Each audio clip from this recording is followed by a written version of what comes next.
Yes बेटा, सी next question. वो beta vector हमने लास्ट में फाइंड आउट कर लिया था।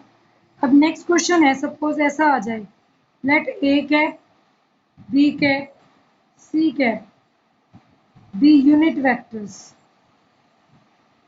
such that a cap dot b cap is 0, a cap dot c cap is 0, and angle between b cap and c cap is pi by 6. That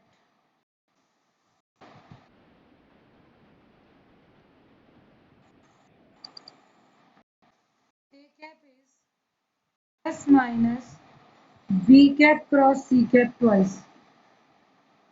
Now what we have to do beta, if a b c हमारे पास अगर unit vectors हों तो ये कहता है ए और B की dot product भी जीरो है, ए और सी की डॉट प्रोडक्ट भी जीरो है, एंगल बी और सी के बीच में 30 डिग्री है। प्रूव करो A cap plus minus twice B cap cross C cap के बराबर होगा। ये तो हम तभी फाइंड आउट कर जाएंगे जब पहले ये दो रिजल्ट को ध्यान से देखें। Given that a cap dot b cap is 0 and a cap dot c cap is 0,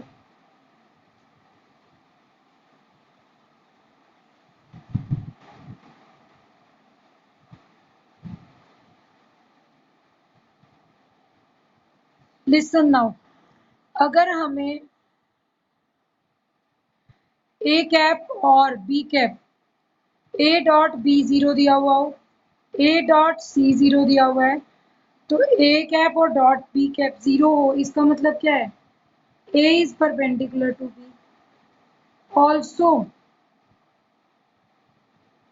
a is perpendicular to c.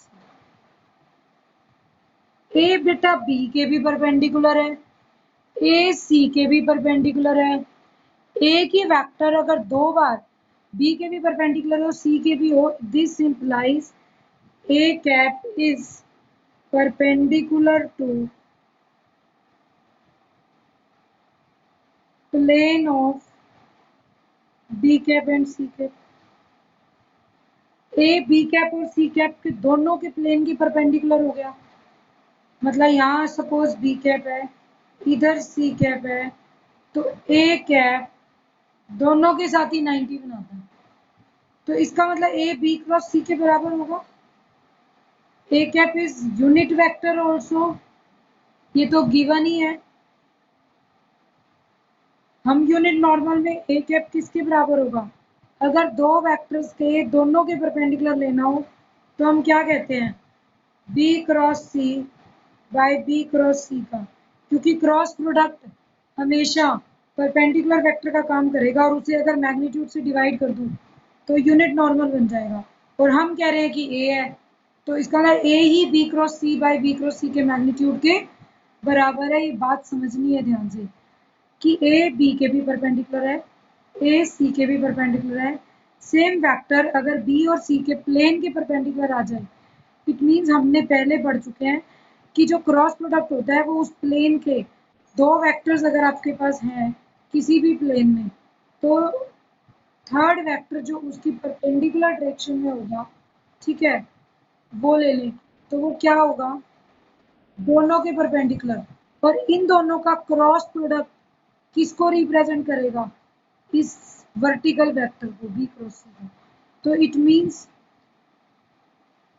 a cap इसके बराबर होगा, तो हमारी प्रॉब्लम सोल्व हो गई। बट इज a और b क्रॉस c तो दिखाना है, ये 2 लेकर आना है, b क्रॉस c का मैग्नीट्यूड, b का मैग्नीट्यूड, c का मैग्नीट्यूड, साइन ऑफ एंगल कितना है पाई बाय 6, यूनिट नॉर्मल का मैग्नीट्यूड, b का मैग्नीट्यूड 1 क्योंकि यूनिट वेक्टर है, c का भी 1, साइन 30 1/2 और n कैप नॉर्मल भी 1, तो b क्रॉस c का मैग्नीट्यूड 1/2 है, तो वैल्यू पुट कर दूं तो a cap is equal to, अब ये तो मॉडुलस में है, अब ये हो सकता है प्लस का भी और हो सकता है माइनस, तो प्लस माइनस ये डिवाइड वाला 1/2 ऊपर चला जाएगा, twice of B cap cross C cap, क्योंकि बी क्रॉस सी हो सकता है कि ट्वाइस हो,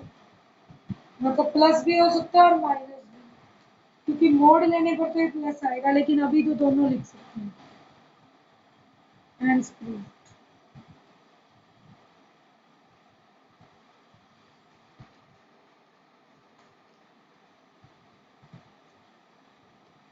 ये आपकी इसमें था। नेक्स्ट जो आपका टॉपिक है, वैसे सीबीएसई के स्टार्टिंग वाले सिलेबस में तो आया था कि डिलीटेड पोर्शन है, बट फिर भी करवाऊंगी जरूर, क्योंकि कंपटीशन के क्वेश्चंस में ये इतना इंपॉर्टेंट टॉपिक है, पर उन्होंने डिटेल के लिए छोड़ दिया, हमें समझ में नहीं आती क्यों। मतलब इस टॉपिक को लीव करना ही नहीं चाहिए था। टॉपिक है बेटा स्केलर ट्रिपल प्रोडक्ट।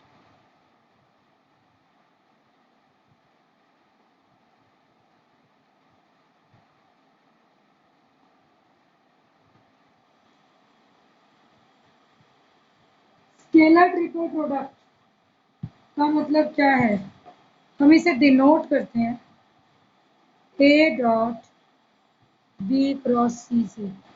अगर ए बी सी तीन वेक्टर हो, दो की क्रॉस तीसरे के साथ डॉट हो जाए तो स्केलर ट्रिपल प्रोडक्ट बोलते हैं।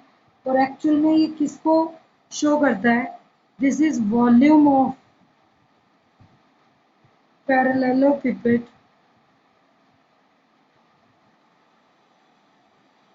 whose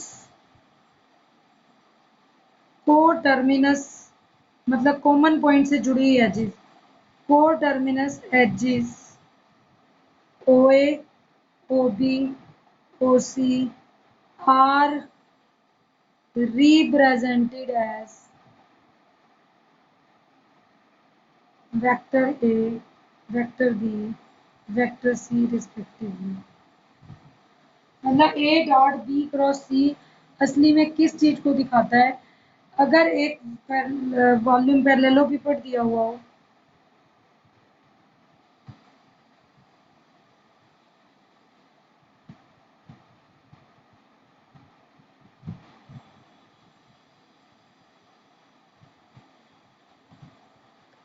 और को टर्मिनस एजेस, इस पॉइंट को O ले लूं और यहाँ पर चले गए, यहाँ चले गए, मान लो इस पॉइंट को A ले लिया, इस पॉइंट को B ले लिया, और ये ऊपर की तरफ Z एक्सिस हो गया, इस पॉइंट को C, तो ओ ए वेक्टर ए हो गया, ओ बी वेक्टर बी हो गया, और ओ सी वेक्टर सी। एक ही पॉइंट से ओ ए ओ बी और ओ सी तीनों को टर्मिनस एजेस से अगर बनाता हो तो ये कहता है कि ये हमारे पास वॉल्यूम ऑफ पैरेललोपिपेड है। वॉल्यूम का मतलब क्या होता है, अब एक बात सोचने की है, अगर मैं बेस एरिया निकाल लूं और उस सारे को इंक्रीज कर दूं किसी हाइट तक, तो वो हमारे पास क्या बन जाएगा, वॉल्यूम। पहले आप कोई सामान भरना शुरू करते हैं, सपोज मुझे इसके अंदर सैंड फिल करनी है, तो पहले सैंड इस नीचे वाले एरिया को फिल करेगी, फिर और डलेगी और वो ऊपर वाली हाइट तक आ जाएगी, तो आपको कवर हो जाएगा। अगर आप इधर से पोर करते हैं तो मतलब कहने का मतलब, सपोज आपने इसको एरिया ले लिया और ए हाइट तक फिल कर लिया, तो भी कर सकते हैं। तो ये A cross B dot C हो सकता है, B cross C dot A हो सकता है, C cross A dot B. Continuous होने चाहिए, बस ये देखना हमें। तो हम इसे लिख सकते हैं एरिया। मैं आपको करके भी दिखाती हूँ। सपोज मैंने A cross B dot C ले लिया, क्या बनेगा, पहले डॉट का फॉर्मूला, ए क्रॉस बी का मैग्नीट्यूड, सी का मैग्नीट्यूड कॉस थीटा, है ना। A dot B is vector A का मैग्नीट्यूड, बी का मैग्नीट्यूड कॉस थीटा। अब ए क्रॉस बी का मैग्नीट्यूड, सी का मैग्नीट्यूड क्या बन जाएगा, O C height into cos theta. Now area of A cross B क्या चीज है, अगर ये वेक्टर ए हो, ये वेक्टर बी हो, ये ए बी सी लिया हुआ है, मान लो इस पॉइंट को डी ले लो, ये नीचे वाले बेस का एरिया है। जब हम कहते थे एक पैरेललोपिपेड नहीं किया था, अभी तक हमने ऐसे पैरेललोग्राम किया था 2D में। 2D में पैरेललोग्राम हो, अगर एक वेक्टर ए हो, अगर एक वेक्टर बी हो, एडजेसेंट साइड से रिप्रेजेंट होता हो तो ए क्रॉस बी किसके बराबर था? Area of parallelogram. वॉल्यूम पे तो अभी हम आए ही नहीं 2D। तो अगर सिर्फ नीचे के बेस को ध्यान से देखो तो वेक्टर ए और वेक्टर बी का क्रॉस किसका एरिया है? Area of parallelogram O A D B base into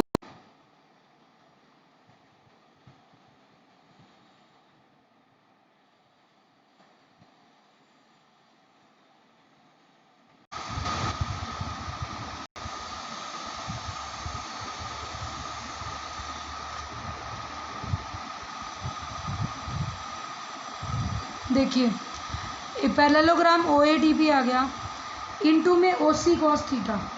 ध्यान से देखिए ओ सी मतलब कहीं ना कहीं तो थीटा बन रहा होगा जो यूनिट नॉर्मल होगा इसके साथ। तो अगर ओ सी कॉस थीटा को लें तो वो क्या बन जाएगा? पी, जो कि ओ सी कॉस थीटा देखा जाए तो इस पैरेललोपिपेड का हो सकता है टेढ़ा हो पैरेललोपिपेड। एग्जैक्टली ओ सी कॉस थीटा जो हमारी चीज़ बनेगी वो एग्जैक्टली पी मान लें तो दैट इज़ एल्टीट्यूड। तो अगर एरिया ऑफ पैरेललोग्राम को base O A D B को मल्टीप्लाई कर दिया जाए एल्टीट्यूड ऑफ पैरेललोपिपेड,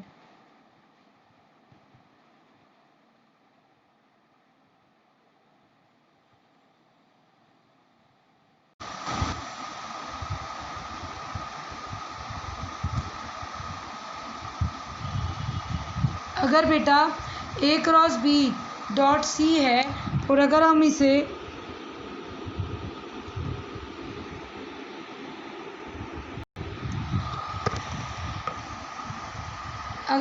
ऐसे कर दें तो एरिया बेस एरिया को अगर किसी हाइट तक मल्टीप्लाई करते हो तो वो वॉल्यूम ही बनता है, वॉल्यूम ऑफ पैरेललोपिपेड से भी। तो इसीलिए वॉल्यूम को दिखाना है तो ए क्रॉस बी डॉट जो टर्म की थी हमने ओ सी, तो ओ सी इंटू कॉस थीटा जो आपके पास है बी बाई एच करते हैं तो वो हमारे पास पी हमने एक वेक्टर मान लिया और ओ सी को एक कॉस थीटा दे दिया, that will be the height. तो वो हमने एक हाइट सपोज कर ली इस पैरेललोपिपेड की। नाउ